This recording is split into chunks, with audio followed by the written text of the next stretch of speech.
자, 화제를 좀 바꾸겠습니다. 이 윤석열 대통령을 비방하는 포스터가 이 용산 대통령실 근처에 이제 좀 나왔습니다. 이게 좀 논란이 되고 있고 오늘 들려온 소식을 보니까 경찰이 내사에 착수했다 이런 얘기도 좀 나오고 있습니다. 지금은 이제 모두 제거된 상태이긴 한데 뭐 이번이 처음은 아니죠. 저런 어떤 포스터가 나온 거 뭐 박근혜 전 대통령 때도 있었고 또 뭐 노무현 전 대통령 때도 그런 풍자된 것도 있었고 문재인 대통령 마찬가지입니다.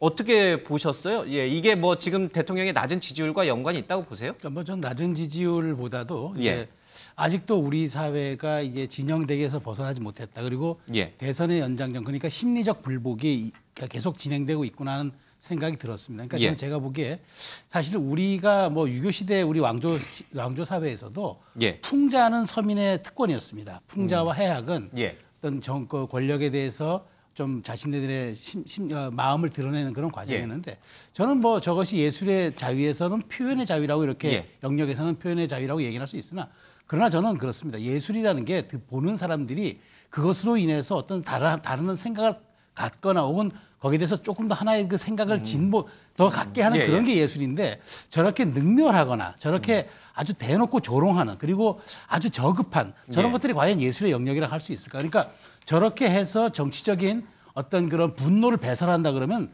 저거는 예술의 영역이 아니라 오히려 정치에서 진영 대결의 그런 연장선상으로 봐야 되기 때문에 저런 데 대해서는 저는 좀 우리 사회가 예술이라는 측면에서 너무 관대하게 받아들일 필요는 없다고 저는 생각합니다. 예.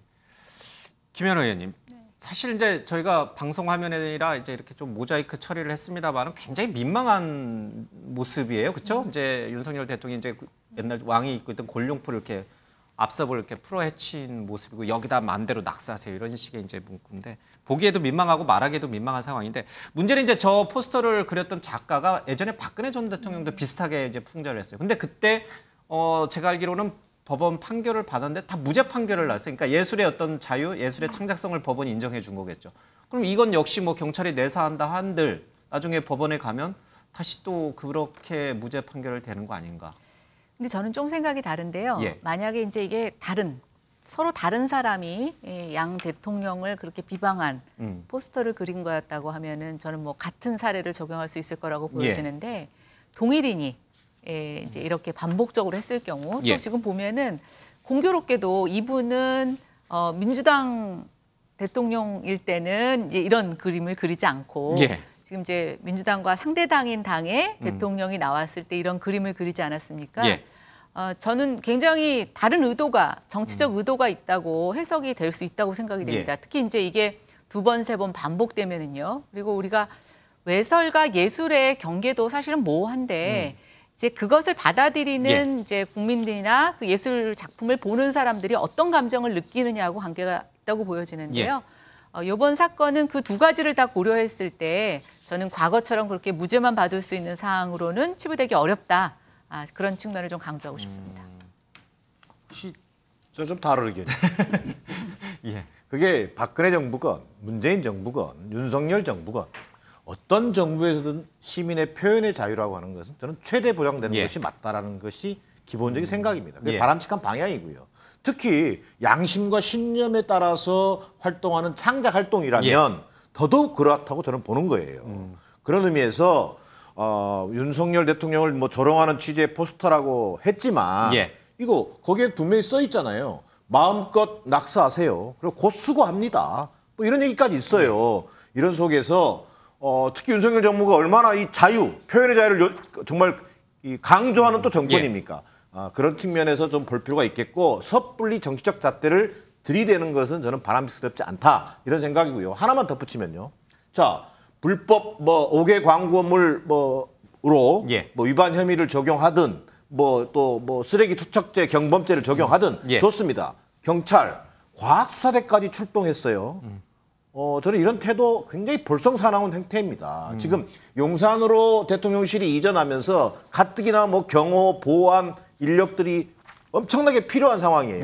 그래서 경찰력이 굉장히 힘들어하고 있는데 아무리 권력에 충성하는 알아서 충성한다고 하지만 과학수사대까지 동원하면서 이렇게 호들갑을 떨 일은 아니다라는 게 제 판단입니다. 알겠습니다.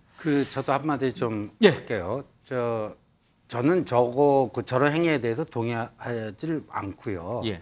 저게 뭐 정상적인 풍자나 해악이라고 보지 않고, 근데 저기 그 인물이 윤석열 대통령이 아니라 문재인 대통령이었다면 저는 저런 식의 표현에는 정 동의하지 교수님의 않지만, 논평이 네. 달라졌을까요? 네, 않지만 저거를 법적으로 처벌하는 것에 대해서도 반대입니다. 예. 법적으로 처벌하는 저게 제가 봤을 때는 저질로 보여요. 예. 그 예술이라기보다는 외설에 가깝고, 그러나 저렇게 할 수 있는 것도 대한민국이다.